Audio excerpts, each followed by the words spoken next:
নির্বাচন আইনের বিধিটা আমার পকেটে আছে, নির্বাচন কমিশন যেটা দিয়েছে। নির্বাচন আইনের প্রত্যেকটি কথা আমরা মেনে চলি।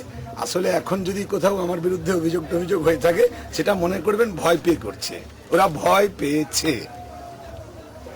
সে বিচে কি কোনো হ্যাঁ, প্রচার করেছি, দোকানে দোকানে গিয়েছি আইন মেনে।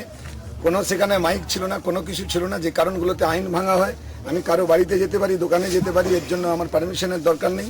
আমি বড় মিটিং করতে গেলে, মাইক বাজাতে গেলে পারমিশন দরকার হয়। নির্বাচন বিধিটা পকেটে নিয়ে ঘুরছি। আইন ওরা ভাঙছে, সেটা জনগণ দেখতে পাচ্ছে। আর আমাদের বিরুদ্ধে যেসব কমপ্লেন করছে ওরা, সেটা একটু ভয় খেয়ে যাওয়ার জন্য। ওরা ভয় পেয়েছে, তাই এসব অভিযোগ আনছে। মানে আপনি বলছেন ওখানে কোনো অনুমতি নেওয়া, প্রশাসনিক অনুমতি? আমরা যে ধরনের কর্মসূচি করেছি, সেই কর্মসূচিতে অনুমতির প্রয়োজন নেই। নির্বাচন কমিশনের সঙ্গে মিটিং করার সময় নির্বাচন কমিশন আমাদের জানিয়ে দিয়েছেন কোন কোন বিষয়গুলোতে প্রশাসনের অনুমতি দরকার, কোন কোন বিষয়গুলোতে অনুমতি দরকার নেই। এই বাজারে একটি দোকান আমাকে ডেকে আখের রস খাওয়াবে, আর সেটার জন্য প্রশাসনের অনুমতি নিতে হবে, এটা নির্বাচন কমিশন আমাদেরকে বলে দেয়নি।